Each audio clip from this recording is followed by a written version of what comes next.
Hello guys, നിങ്ങൾ ആദ്യമായിട്ട് എൻ്റെ ചാനൽ കാണണമെങ്കിൽ ഒന്ന് സബ്സ്ക്രൈബ് ചെയ്തേക്കണേ. ചായ കുടിക്കാനുള്ള മോഹമായിട്ട് നമ്മൾ പോയത് മുട്ടാർ പഞ്ചായത്തിലോട്ടായിരുന്നു. ചായ തൂക്കാനെന്നാണ് കടയുടെ പേര്. പല വിധത്തിലുള്ള കടികളും ചായകളും എല്ലാം അവിടെ നമുക്ക് കിട്ടും. ഏത് സമയത്ത് പോയാലും അവിടെ ഭയങ്കര തിരക്കായിരിക്കും. ഇതാണ് നമ്മുടെ മെനു വരുന്നത്. അവിടെ നിന്ന് നമ്മൾ 1-2 സാധനങ്ങളൊക്കെ നമ്മൾ ട്രൈ ചെയ്തു. അതിനകത്ത് ഈ ഹോട്ട് ചോക്ലേറ്റ് എനിക്ക് ഭയങ്കര ഇഷ്ടപ്പെട്ടു. അതുപോലെ തന്നെയാണ് ഈ പോക്കറ്റ് ഷവർമയും സൂപ്പറായിരുന്നു. അങ്ങനെ എല്ലാം ഞാനൊന്ന് ട്രൈ ചെയ്ത് നോക്കി. എല്ലാം നൈസായിരുന്നു. ഈ ഹോട്ട് ചോക്ലേറ്റ് ഒന്നും പറയാനില്ല, അടിപൊളി സാധനം തന്നെയാണ്. ഒത്തിരി റേറ്റും കാര്യങ്ങളൊന്നും ഇവിടെ വരുന്നില്ല.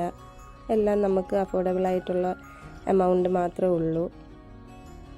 ഇതാണ് ചായ നടത്തുന്ന ചേട്ടന്മാർ. അതിൻ്റെ ബാക്ക് സൈഡിലായിക്കോട്ടെ ഫുള്ള് കായലും അങ്ങനെ അടിപൊളി സംഭവങ്ങളൊക്കെയാണ്. ചെറിയൊരു ഡൈനിങ് ഒക്കെ ഉള്ളൂ. ഈ ചേട്ടനാണ് കണക്കൊക്കെ കൂട്ടുന്നത്. നിങ്ങൾക്ക് വീഡിയോ ഇഷ്ടമായെങ്കിൽ ലൈക്ക് ഷെയർ